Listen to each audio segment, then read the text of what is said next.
এবার ভারতেই পোড়ানো হলো দেশটির জাতীয় পতাকা। ঘটনাটি মধ্যপ্রদেশের রাজধানী ভোপালে। এই ঘটনার ভিডিওটি সামাজিক যোগাযোগ মাধ্যমে ভাইরাল হওয়ার পর থেকেই ব্যাপক সমালোচনা ও ক্ষোভের দেখা দিয়েছে। রাজনৈতিক দলগুলো ঘটনাটির তীব্র নিন্দা জানিয়েছে। এই ঘটনার ভিডিও ভাইরাল হওয়ার পরেই তদন্ত শুরু করেছে পুলিশ। ভারতীয় বার্তা সংস্থা পিবিআই এর বরাত দিয়ে শনিবার 5 জুলাই রাতে এক প্রতিবেদনে এই তথ্য জানিয়েছে সংবাদ মাধ্যম এনডিটিভি।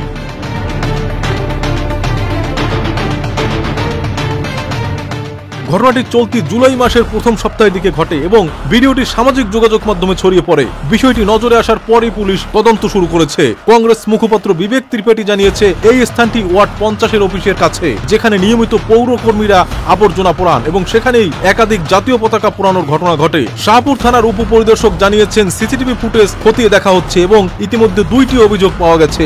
ভিডিওতে দেখা যাচ্ছে বেশ কিছু পতাকা আবর্জনার স্তূপের আগুনে ঝলসে যাচ্ছে। এই ঘটনার বিরুদ্ধে কংগ্রেস ও বিজেপি উভয় দলই কড়া অবস্থান নিয়েছে। সামাজিক যোগাযোগ মাধ্যমে ভাইরাল হওয়ার পরে এই ভিডিও দেশের নাগরিকদের মধ্যে বড় ধরনের নিন্দা এবং উদ্বেগ তৈরি করেছে।